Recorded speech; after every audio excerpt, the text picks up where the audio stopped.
મિત્રો, છૂટાછેડાના 6 મહિના પછી પત્ની બાળકને લઈને પતિના ઘરના દરવાજે પહોંચી. ત્યાં જે બન્યું તે જોઈને માનવતા પર રડી પડી. મિત્ર, આ સાચી વાર્તા છે. અમદાવાદના ગીતા મંદિર વિસ્તારની જ્યાં સાંજના સમયે એક સ્ત્રી ધીમા પગલે એક મોટા મકાનની સામે આવીને ઊભી રહી. તેના મોઢા પર સ્પષ્ટ દેખાઈ રહ્યો હતો. આંખોની નીચે કાળા ડાઘા હતા અને એવું લાગતું હતું કે કેટલીક રાતો સુધી તેણે યોગ્ય ઊંઘ જ લીધી ન હોય. તેના ખોળામાં લગભગ 4 વર્ષનો એક નાનકડો બાળક હતો. બાળક પોતાની માતાના ખંભા પર માથું ટેકવીને ચૂપચાપ આસપાસ જોઈ રહ્યો હતો. તે સ્ત્રી કેટલીક ક્ષણો સુધી તે ઘરના દરવાજે જ જોઈ રહી. એવું લાગતું હતું કે તે પોતાના મનમાં ચાલી રહેલી કોઈ મોટી લડાઈને શાંત કરવાનો પ્રયાસ કરી રહી હતી. કેટલીક વાર તેણે દરવાજા તરફ હાથ લંબાવ્યો, પણ દર વખતે હાથ પાછો ખેંચી લીધો. કદાચ તેના માટે તે દરવાજો ખખડાવવો એટલો સરળ ન હતો. થોડી વાર ચૂપચાપ ઊભા રહ્યા પછી તેણે આખરે હિંમત ભેગી કરી અને ધૂળતા હાથે દરવાજાની ઘંટડી વગાડી દીધી. ઘંટડીનો અવાજ આખા ઘરની અંદર ગુંજી ઉઠ્યો. થોડી જ સેકન્ડ પછી અંદરથી કોઈના પગલાંનો અવાજ સાંભળ્યો. ધીરે ધીરે પગલાં દરવાજા પાસે આવ્યા અને પછી દરવાજો ખુલી ગયો. દરવાજો ખોલનાર વ્યક્તિ લગભગ 30 વર્ષનો એક યુવાન હતો. જેવી જ તેની નજર દરવાજા ઉભેલી તે સ્ત્રી પર પડી, તે કેટલીક પળો માટે બિલકુલ સ્થિર થઈ ગયો. તેની આંખોમાં આશ્ચર્ય સ્પષ્ટ દેખાઈ રહ્યું હતું. તેના ઓઠ ધીરે ધીરે હલ્યા. તે બબડ્યું, "દ્રષ્ટિ." સામે ઊભેલી તે સ્ત્રી હતી જેનાથી તેના 6 મહિના પહેલાં છૂટાછેડા થઈ ચૂક્યા હતા. દ્રષ્ટિ પર કેટલીક પળો સુધી કંઈ બોલ્યા વગર તેની તરફ જોઈ રહી.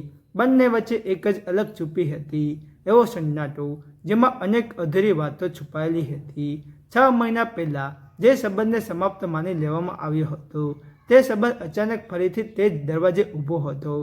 પરંતુ દ્રષ્ટિના મોઢા પર કોઈના કોમળતા ન હતી. તેના ચહેરા ઉપર થાક હતો, દુઃખદ હતું અને કદાચ થોડોક પસ્તાવો પણ હતો. પરંતુ તે કોઈપણ ભાવને ખુલ્લે આમ દેખાડવા માંગતી ન હતી.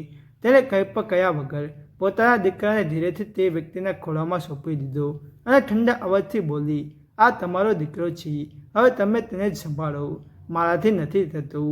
તે વ્યક્તિનું નામ આરવ હતું.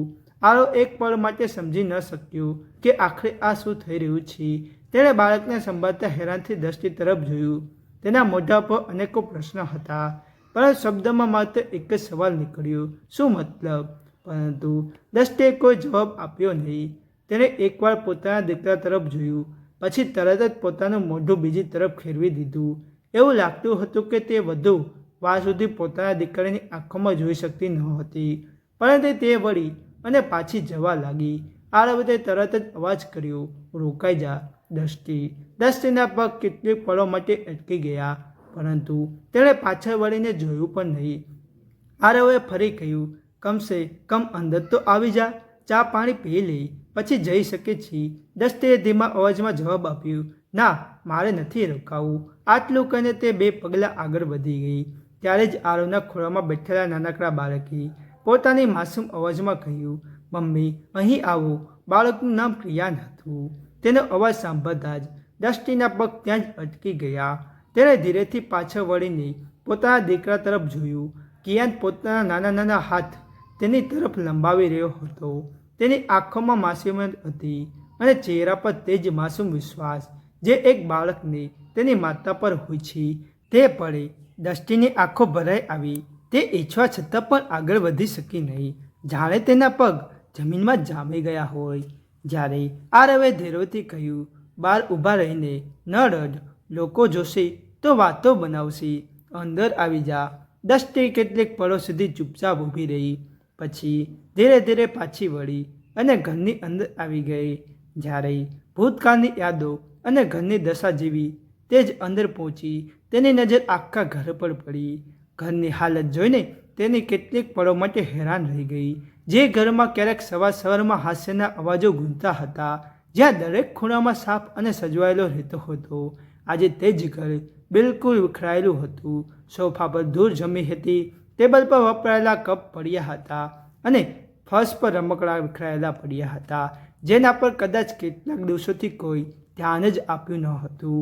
દ્રષ્ટિ કેટલીક ક્ષણો સુધી ચૂપચાપ આસપાસ જોઈ રહી. પછી તેણે ધીરેથી કહ્યું, "આ ઘરની શું હાલત કરી રાખી છે?" આરવ હળવા હાસ્ય સાથે બોલ્યો, "હવે તમે એનાથી શું મતલબ? આ ઘર મારું છે. તેના અવાજમાં હળવી કડવાશ હતી. દ્રષ્ટિએ કંઈ જ ન કહ્યું, પરંતુ તેના મનમાં અનેકો દૂરના દ્રશ્યો એકસાથે ફરવા લાગ્યા. ક્યારેક આ જ ઘર તેના હાસ્યથી ભરેલું રહેતું હતું. સાસુ સવારે આંગણામાં બેસીને ચા પીતા હતા, સસરા છાપું વાંચતા તેને અવાજ કરતા હતા અને આરો તો દરેક નાની વાત પર હસી પડતો હતો.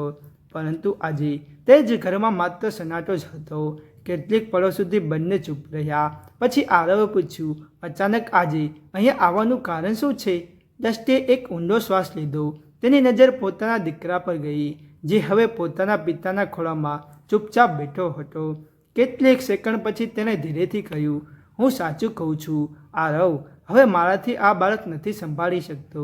આરવે તેની તરફ જોયું. તેની આંખો હેરાની સ્પષ્ટ દેખાઈ રહી હતી. તેણે ધીરેથી પૂછ્યું, કેમ દ્રષ્ટિ? દ્રષ્ટિ કેટલીક પળો સુધી ચૂપ રહી, જાણે તે નક્કી રહી. કેટલીક વાતો કહેવાય પછી ઘરેથી બોલી, કારણ કે હવે મારી જિંદગી બિલકુલ બદલાઈ ગઈ છે.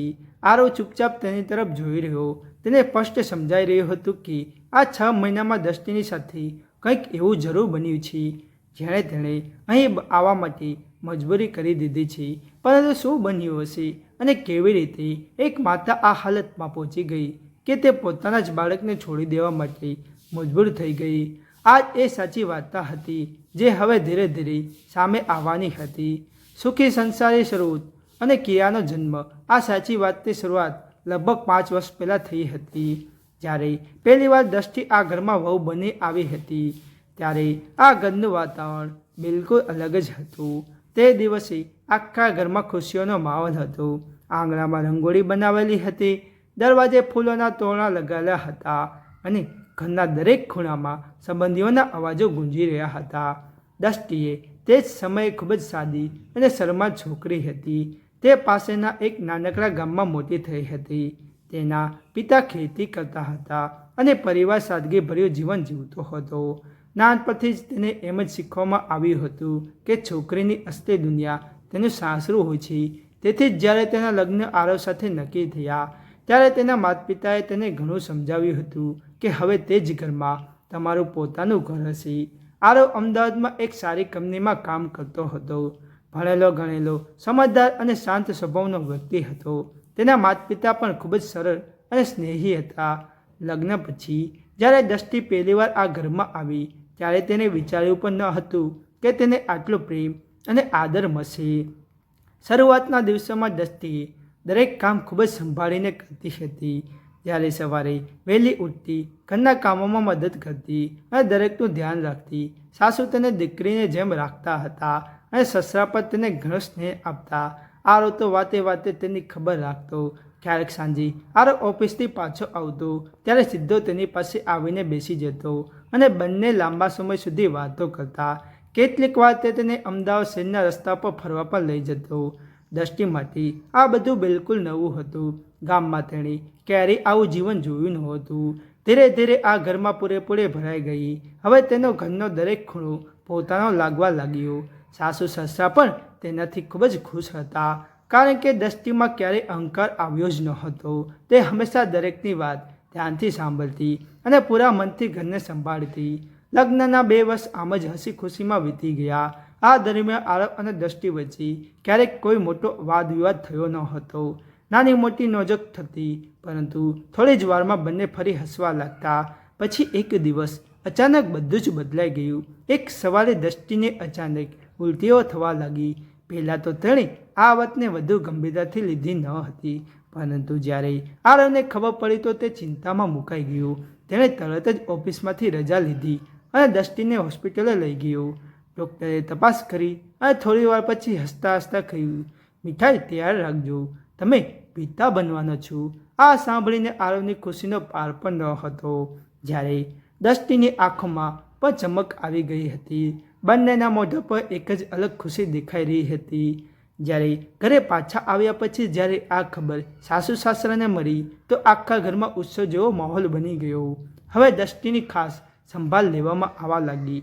આરવ દરેક નાની મોટી જરૂરિયાતને ધ્યાન રાખતો. સાસુ પણ તેને વધારે કામ કરવા ન દેતી. ધીરે ધીરે સમય વીતતો ગયો અને આખરે તે દિવસ પણ આવી ગયો જ્યારે દ્રષ્ટિએ એક સુંદર દીકરાને જન્મ આપ્યો. બાળકના જન્મ પછી ઘરની ખુશીઓનો માનો બમણો થઈ ગયો. જ્યારે સાસુ સસરાના પોતાના પૌત્રને ખોળામાં લઈને કલાકો સુધી રમાડતા રહેતા. આરવ પણ ઓફિસેથી પાછો આવતા જ સીધો જ બાળક પાસે પહોંચી જતો. જ્યારે બાળકનું નામ ક્રિયાન રાખવામાં આવ્યું, જ્યારે એક નાની મજાક અને મનભેદની શરૂઆત ક્રિયાનના આવતાથી જ ઘરનું જીવન પૂરેપૂરું બદલાઈ ગયું. જ્યારે હવે દરેક દિવસની શરૂઆત તેના કિલકારીઓથી થતી, પરંતુ બાળક સાથે જવાબદારીઓ પણ વધી ગઈ હતી. સૌથી વધુ જવાબદારી દ્રષ્ટિ પર હતી. તે રાતભર જાગીને બાળકને સંભાળતી અને ક્યારેક તેને દૂધ પણ પીવડાવતી અને ક્યારેક તેને સુવડાવતી અને ક્યારેક તેને રડવાનું કારણ સમજવાનો પ્રયાસ પણ કરતી. કેટલીક વાર તો એવું થતું કે આખી રાત તેની આંખ પણ ન મીચાતી. આરવ પર તેની મદદ કરવાનો પ્રયાસ કરતો, પરંતુ નોકરીના કારણે તેને સવારે વહેલા ઉઠીને ઓફિસે જવું પડતું.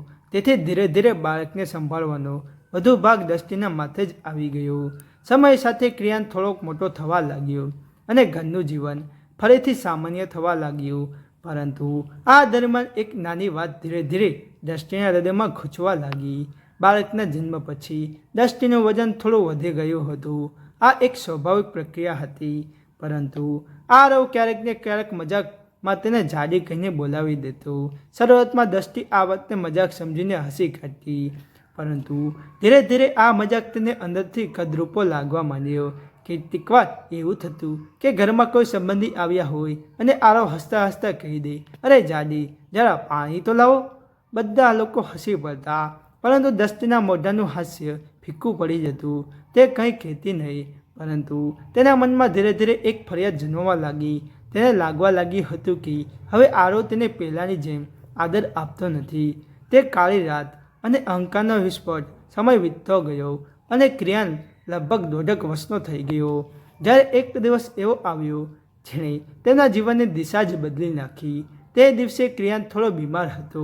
આખી રાત દ્રષ્ટિ જાગતી રહી. તેણે બાળકને ખોળામાં લઈને કલાકો સુધી બેસીને તેને સંભાળ્યો હતો, પરંતુ જ્યારે સવાર સુધીમાં તેની આંખો લાલ થઈ ચૂકી હતી અને શરીર પણ થાકથી તૂટી પડ્યું હતું. જ્યારે સવારે આરવ ઓફિસે ચાલ્યો ગયો અને દ્રષ્ટિ આખો દિવસ બાળક પાછળ લાગેલી રહી. જ્યારે સાંજે આરવ ઓફિસથી પાછો આવ્યો તો તે સોફા પર બેસતા જ હસતા હસતા બોલ્યો, એ જાડી, જરા પાણી તો પીવડાવી દે. બસ આ એક જ શબ્દ તે દિવસે દ્રષ્ટિના હૃદયમાં ભેગું થયેલું બધું જ દુઃખ બહાર લાવી દીધું. તે જ પળથી તે ઝઘડો શરૂ થયો, જેણે તેની આખી જિંદગીને બદલી નાખી. આરવે જેવું જ હસતા કહ્યું, તેવી જ દ્રષ્ટિના અંદર ભરેલો બધો જ ગુસ્સો અચાનક જ્વાળામુખીની જેમ બહાર આવી ગયો. તે દિવસે તે પહેલાંથી ખૂબ જ થાકેલી હતી, પણ દ્રષ્ટિએ કેટલીક સેકન્ડ સુધી ચૂપચાપ ઊભી રહી. પછી તેણે તીખા અવાજમાં કહ્યું, તમને દર વખતે આ જ મજાક સૂજે છે? આરવને સમજાયું નહીં કે અચાનક શું થઈ ગયું. તે અમાસીની જેમ હસતા બોલ્યો, અરે એમાં શું થઈ ગયું? મજાક તો છે. પરંતુ તે દિવસે દ્રષ્ટિને ધીરજ ખૂટી ચૂકી હતી.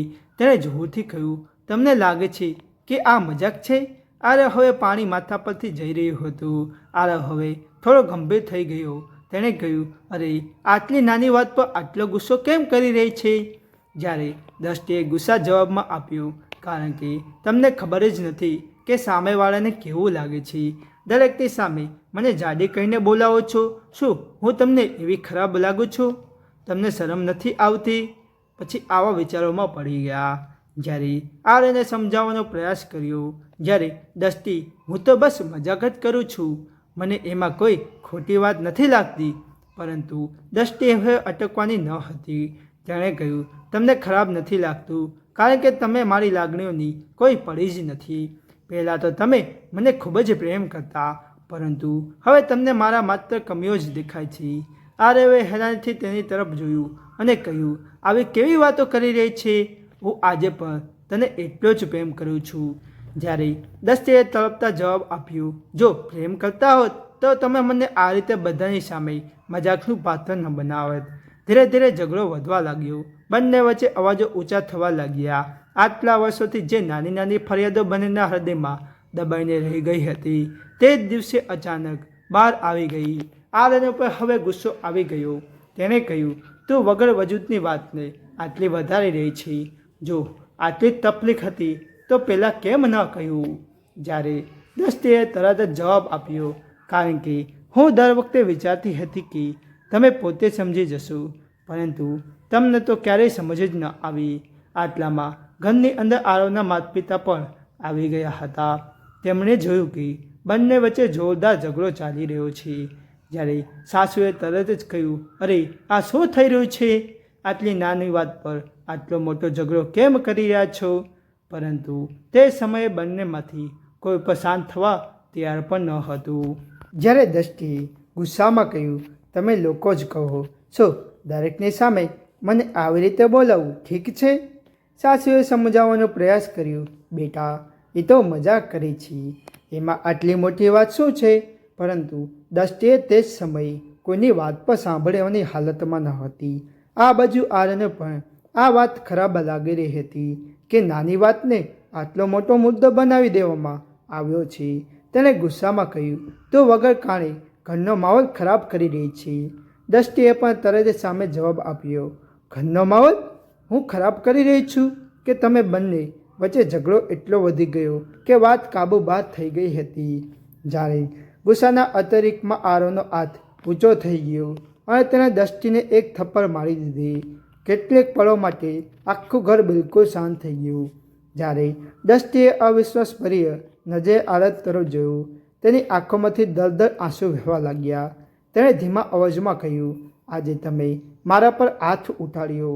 આરનો પર તરત જ પોતાની ભૂલનો અનુભવ થવા ગયો, પરંતુ તે જ સમયે તેનો અહંકાર આડો આવ્યો એટલે તે માફી ન માગી શક્યો. દ્રષ્ટિ તરત જ પોતાના રૂમમાં ચાલી ગઈ. થોડી જ મિનિટમાં તે પોતાના સામાન પેક કરીને બહાર આવી ગઈ. જ્યારે સાસુ સસરાને તેને રોકવાની ઘણી કોશિશ કરી. તેમણે કહ્યું, બેટા ગુસ્સામાં ઘર છોડીને ન જવાય, થોડી વાર શાંત થઈને બેસ. પરંતુ દ્રષ્ટિએ કોઈની વાત ન સાંભળી. તેણે માત્ર એટલું જ કહ્યું, હું હવે આ ઘરમાં ત્યાં સુધી પાછી નહીં આવું જ્યાં સુધી આરવ પોતે મને લેવા ના આવે. આટલું કહીને તે કિયાને લઈને ઘરમાંથી નીકળી ગઈ. જ્યારે આરવ ગુસ્સામાં ચૂપચાપ બેઠો રહ્યો. તેને લાગ્યું કે દ્રષ્ટિ થોડી વારમાં જ પોતે જ પાછી આવી જશે, પરંતુ તે પાછી ના આવી. પિયરમાં આશરો અને સાસુ સસરાનું અવસાન દ્રષ્ટિની સીધી પોતાના માયકે પહોંચી ગઈ. જ્યારે તેના માતા પિતાએ તેને જોઈને તો તે ગભરાઈ ગયા. તેમણે પૂછ્યું, શું થયું બેટા? તું અચાનક આ રીતે કેમ આવી ગઈ? દ્રષ્ટિ રડતા રડતા બોલી, હું હવે તે ઘરમાં નહીં જાઉં. આરવે મારા પર હાથ ઉઠાડ્યો છે. તેના માતા પિતાએ તેને સમજાવવાનો ઘણો પ્રયાસ કર્યો. તેના પિતાએ કહ્યું, બેટા ગુસ્સામાં આવી વાતો થઈ જાય છે. ઘર છોડી દેવું એ સાચો નિર્ણય નથી. પરંતુ દ્રષ્ટિએ જીદ પકડી લીધી હતી કે જ્યાં સુધી તે મને મનાવવા નહીં આવે હું પાછી નહીં જઉં. જ્યારે આ બાજુ અમદાવાદમાં આરવના ઘરનો માહોલ પણ પૂરેપૂરો બદલાઈ ગયો હતો. ઘરમાં હવે તે હાસ્ય અને રોનક જ નહોતી. જ્યારે સાસુ સસરા આ વાતથી ખૂબ જ દુઃખી રહેવા લાગ્યા. તેમના દીકરાનું ઘર તૂટવાના આરે ઊભું છે. તેમણે ઘણીવાર આરવને કહ્યું કે જઈને દ્રષ્ટિને મનાવી લાવ, પરંતુ આરવ પણ પોતાના અંકારમાં અડી રહ્યો. જો તેને પાછું આવવું હશે તો તે પોતે જ આવી જશે. પણ દિવસો વીતવા ગયા.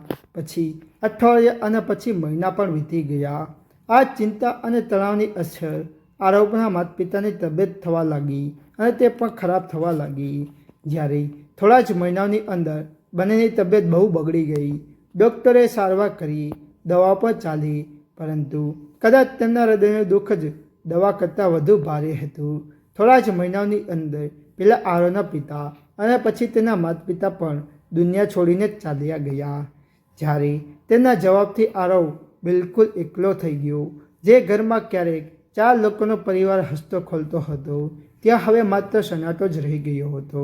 આ બાજુ દ્રષ્ટિને જ્યારે આ ખબર મળી તો તે કેટલીક પળો માટે તેનું હૃદય પણ ધ્રુજી ઉઠ્યું. તેને એ વિચારીને બહુ દુઃખદ થયું તે પોતાના સાસુ સસરાના છેલ્લા સમયમાં તેમની પાસે ન રહી શકી.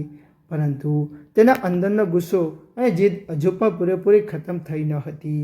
કોર્ટના પગથિયા અને છૂટાછેડાના કેટલાક સમય પછી આરવે એક કઠોર નિર્ણય લીધો. તેણે વિચાર્યું કે જો દ્રષ્ટિ પાછી આવવાની જ નથી તો આ સંબંધને આમ જ અધૂરો લટકાવવાની રાખવાનો કોઈ અર્થ જ નથી. આ જ વિચાર સાથે તેણે દ્રષ્ટિના છૂટાછેડાની નોટિસ મોકલી દીધી. જ્યારે તેને નોટિસ દ્રષ્ટિને મળી ત્યારે તે પહેલાં કરતાં પણ વધુ નારાજ થઈ ગઈ. તેને લાગ્યું કે આરવને સંબંધને બચાવવાનો પ્રયત્ન કરવાના બદલે તેને ખતમ કરવાનો નિર્ણય કરી લીધો છે. અને તેના પિતાએ ફરી સમજાવવાનો પ્રયાસ કર્યો. બેટા, ગુસ્સામાં લીધેલો નિર્ણય હંમેશા સાચો નથી હોતો. જો હજુ પણ તું ઈચ્છે તો બધું ઠીક થઈ શકે છે. પરંતુ દસ્તીએ જીદમાં આવીને કહી દીધું, જો આરવ છૂટાછેડા માગે છે તો તેને પણ કોઈ વાંધો નથી. મામલો કોર્ટ સુધી પહોંચ્યો. કેટલાક મહિનાઓ સુધી કેસ ચાલ્યો અને આખરે અદાલતે બંનેના છૂટાછેડા મંજૂર કરી દીધા. અદાલતના નિર્ણય પ્રમાણે દિવ્યા ક્રિકેટરની કસ્ટડી દ્રષ્ટિને મળી, કારણ કે તેની ઉંમર હજુ ખૂબ જ ઓછી હતી. પરંતુ જ્યારે અદાલતની બહાર દ્રષ્ટિએ ક્રિયાનને પોતાના ખોળામાં લેવાનો પ્રયાસ કર્યો તો તે જોર જોરથી રડવા લાગ્યો અને પોતાના પિતા તરફ હાથ લંબાવવા લાગ્યો. આ જોઈને ત્યાં જ હાજર ઘણા લોકોની આંખો ભીની થઈ ગઈ. એક નાનકડા બાળકને સમજ જ ન પડી કે અચાનક તેની દુનિયા કેમ બદલી રહી છે. પરંતુ અદાલતનો નિર્ણય અંતિમ હતો. પ્રિયનની કડવી વાસ્તવિકતા આખરે દ્રષ્ટિ ક્રિયાને લઈને પોતાના માયકે આવી ગઈ. જ્યારે શરૂઆતના કેટલાક દિવસો બધું જ ઠીક રહ્યું. તેનો ભાઈ અને ભાભી તેને સંભાળ રાખતા હતા. પરંતુ ધીરે ધીરે પરિસ્થિતિ બદલાવા લાગી. દ્રષ્ટિને જ પૈસા છૂટાછેડા પછી વળતર તરીકે મળવાતા હતા. તે તેણે વિશ્વાસમાં આવીને પોતાના ભાઈને આપી દીધા હતા. તેણે વિચાર્યું હતું કે હવે તેને આ જ ઘરમાં આખી જિંદગી રહેવાનું છે, તેથી જ પૈસા ઘરના કામમાં જ લાગી જશે. પરંતુ થોડા જ મહિનાઓમાં તે પૈસા ખત્મ થઈ ગયા. પૈસા ખત્મ થતાં જ ભાઈ અને ભાભીનો વ્યવહાર બદલાઈ ગયો. હવે નાની નાની જરૂરિયાતો માટે દસ્તીને મેળા ટોળા સંભાળવા પડતા હતા. જો કે ક્રિયા માટે કોઈ કપડાં કે વસ્તુ લેવાની વાત કરતી તો તેનો ભાઈ કહી દેતો, અમે ક્યાં સુધી તમારી બંનેની જવાબદારી ઉઠાવશું? અમારે પણ અમારો પરિવાર છે. ધીરે ધીરે દસ્તીને ભાન થયું કે પિયર ક્યારેય હંમેશા માટે પોતાનું ઘરે નથી હોતું. હવે તેની સાથે પોતે મોટી ચિંતા તેના દીકરાના ભવિષ્યની હતી. તે ઘણીવાર વિચારતી કે કોઈ નોકરી કરી લઈ, પરંતુ પછી તેને ક્રિયાની ચિંતા થતી. આટલા નાના બાળકને છોડીને તે ક્યાં જાય? તેની માતા પણ હવે વૃદ્ધ થઈ ચૂકી હતી. તે બાળકની જવાબદારી લેવામાં સક્ષમ પણ ન હતી. દિવસો વીતતા ગયા. આખરે એક દિવસ તેણે એક મોટો નિર્ણય લીધો. તેણે વિચાર્યું કે જો ક્રિયા પોતાના પિતાની પાસે રહેશે તો ઓછામાં ઓછું તે એક સારું ભવિષ્ય અને સુખ સુવિધા મળી શકશે. આ જ વિચાર સાથે એક સાંજે તે પોતાના દીકરાને ખોળામાં લઈને અમદાવાદ પહોંચી ગઈ અને સીધી જ તેના ઘરના દરવાજે આવીને ઊભી રહી, જ્યાંથી તે ક્યારેક ગુસ્સામાં ચાલી ગઈ હતી. દસ્તી ચૂપચાપ રૂમના એક ખૂણામાં બેઠી હતી. તેની નજર વારંવાર પોતાના દીકરા કિયાને પર જતી રહેતી હતી, જે હવે પોતાના પિતાના ખોળામાં સાથ બેઠો હતો. કેટલાક મહિના પછી તે પોતાના પિતાની નજીક આવ્યો હતો, તેથી જ તેના ચહેરા પર એક અલગ જ સુકૂન દેખાઈ રહ્યું હતું. આરવ ધીરે ધીરે તેના વાળમાં હાથ ફેરવી રહ્યો હતો. કેટલીક વાર સુધી રૂમમાં બિલકુલ સન્નાટો રહ્યો. જ્યારે બંને પાસે ઘણી બધી વાતો હતી, પરંતુ શબ્દ જાણે ગળામાં અટકી ગયા હતા. આખરે આરવે ચૂપ તોડી અને ધીમા અવાજમાં પૂછ્યું, હવે આગળ શું કરવાનું વિચારી રહી છે? દૃષ્ટિએ માથું નમાવી લીધું કે કેટલીક પળો સુધી વિચારતી જ રહી. પછી ધીરેથી બોલી, હું અહીં માત્ર કિયાનને છોડવા આવી હતી, જેથી કરીને તે પોતાના પિતાની પાસે રહી શકે.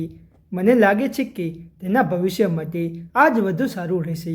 આરવે તેની વાત ધ્યાનથી સાંભળી, પરંતુ તરત કોઈ જવાબ આપ્યો નહીં. તેણે ઊંડો શ્વાસ લીધો અને કહ્યું, જો કિયાન અહીં રહેશે તો શું તું તેના વગર રહી શકીશ? આ સવાલ સાંભળતા જ દસ્તીની આંખો ભરાઈ આવી.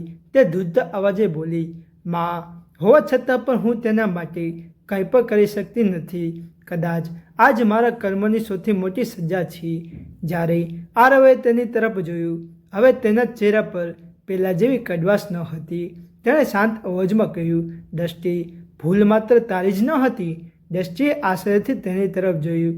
આરવ આગળ બોલ્યો, જો તે દિવસે મેં ગુસ્સામાં તારા પર હાથ ન ઉઠાવ્યો હોત અને તે પછી મારો અહંકાર છોડીને તને મનાવવા આવી ગયો હોત તો કદાચ આજે આપણા ઘરની આ હાલત ના હોત અને મારા માતા પિતા પણ આજે આપણી વચ્ચે હોત. જ્યારે આ સાંભળતા જ દૃષ્ટિની આંખોમાંથી જોરદાર આંસુ વહેવા લાગ્યા. તેણે કાપતા અવાજે કહ્યું, ના આરવ, ભૂલ મારી પણ હતી. જો હું તે દિવસે ગુસ્સામાં ઘર છોડીને ન ગઈ હોત અને થોડી સમજદારી બતાવી હોત તો આપણું હસતું ખલતું ઘર ક્યારેય ન તૂટે. જ્યારે બંને કેટલીક વાર સુધી ચૂપચાપ બેઠા રહ્યા, તેમની વચ્ચે હવે ગુસ્સો નહોતો, માત્ર પસ્તાવો જ હતો. તે જ સમયે ક્રિયાન ધીરે ધીરે આરોના ખોળામાંથી ઉતરીને પોતાની માતા પાસે આવ્યો. જ્યારે તેણે દૃષ્ટિનો હાથ પકડી લીધો અને માસૂમિયતથી બોલ્યો, મમ્મી, તમે પણ અહીં જ રહી જાઓ ને. તેની આ નાનકડી વાત સાંભળીને દૃષ્ટિનું હૃદય ભરાઈ આવ્યું. આરામ પર તે દૃશ્યને ચૂપચાપ જોઈ રહ્યો હતો. કેટલીક સેકન્ડની ખામોશી પછી તેણે ધીરેથી કહ્યું, દૃષ્ટિ, જો તું ઈચ્છે તો આપણે ફરીથી કોશિશ કરી શકીએ છીએ. કદાચ આપણે બંને ગુસ્સા અને અહંકારમાં ખૂબ મોટી ભૂલ કરી દીધી છે, પરંતુ જો આપણે ઈચ્છીએ તો કિયાન માટે ફરીથી એક નવી શરૂઆત કરી શકીએ છીએ. જ્યારે દૃષ્ટિની આંખોમાંથી આંસુ સતત વહી રહ્યા હતા, તેણે ધૂળતા હાથે આરો સામે હાથ જોડીને લીધા અને રડતા રડતા બોલી, મને માફ કરી દો આરવ. મારી જીદ અને અહંકાર આપણું ઘર તોડી નાખ્યું હતું. આરવે તરત જ તેના હાથ પકડી લીધા અને શાંત અવાજમાં કહ્યું, માફીની જરૂર આપણા બંનેને છે, કારણ કે ભૂલ આપણા બંનેથી થઈ હતી. આટલું સાંભળતા જ દૃષ્ટિ પોતાના આંસુ રોકી શકી નહીં. જ્યારે ક્રિયા બંને વચ્ચે ઊભો રહીને માસૂમ નજરે તેમને જોઈ રહ્યો હતો, તે નાનકડા બાળકને કદાચ આખી વાત સમજાતી નહોતી, પરંતુ તેને એટલું તો સમજાઈ રહ્યું હતું કે તેના મમ્મી પપ્પા હવે ફરીથી સાથે છે. કેટલીક વાર પછી આરવે ઘર તરફ નજર દોડાવી અને હળવા સ્મિત સાથે કહ્યું, આ ઘરની હાલત તો તું જોઈ રહી છે. લાગે છે હવે તેને ફરીથી સંભાળનાર કોઈ આવી ગયું છે. દૃષ્ટિએ આંસુ લૂછતા ચારેય તરફ જોયું. તે જ ઘર જે ક્યારેક તેનું પોતાનું હતું, આજે ફરીથી તેની રાહ જોતું હોય એવું લાગી રહ્યું હતું. તેણે ધીવા અવાજમાં કહ્યું, જો તમે સાચે ઈચ્છો તો હું આ ઘરને ફરીથી પહેલાં જેવું સુંદર બનાવી દઈશ. આરોએ સ્મિત કર્યું અને તે દિવસે પછી ધીરે ધીરે તે ઘર ફરીથી વસવા લાગ્યું. દૃષ્ટિએ પૂરા મનથી ઘરને સંભાળવાનું શરૂ કર્યું અને આરોએ પણ પોતાના સંબંધને પહેલાં કરતાં વધુ આદર અને સમજદારીથી નિભાવવાનો પ્રયાસ કર્યો. જોકે તેમને આ વાતનું હંમેશા દુઃખ રહેશે કે તેમના માતા પિતા આ દિવસ જોવા માટે દુનિયામાં ન રહ્યા, પરંતુ તેમ છતાં તેમણે પોતાના જીવનને એક નવો મોકો આપ્યો. પણ અમદાવાદના તે ઘરમાં સવારમાં એક નાનકડા બાળકની હાસ્ય ગુંજે છે અને તેની સાથે બે લોકોએ એક અનુભવ પણ રહે છે કે સંબંધ પ્રેમની કમીથી નહીં પણ અહંકારથી તૂટે છે, અને જો સમય રહેતા અહંકાર છોડી દેવામાં આવે તો તૂટેલા સંબંધો પણ ફરીથી જોડાઈ શકે છે. મિત્રો, આ વાર્તામાંથી આપણને એ શીખ મળે છે કે સંબંધો ખૂબ જ નાજુક હોય છે. તેને તોડવા માત્ર એક પલ લાગે છે, પરંતુ તેને બનાવવામાં કેટલાક વર્ષો નીકળી જાય છે. તો આ વિડીયોને લાઈક કરો, શેર કરો અને દોસ્તો, આવા જ અનુભવ જાણવા માટે આપણી ચેનલ સાથે જોડાયા રહો અને આપણી ચેનલને સબસ્ક્રાઈબ કરવાનું ભૂલતા નહીં. જય શ્રી કૃષ્ણ. જય શ્રી કૃષ્ણ.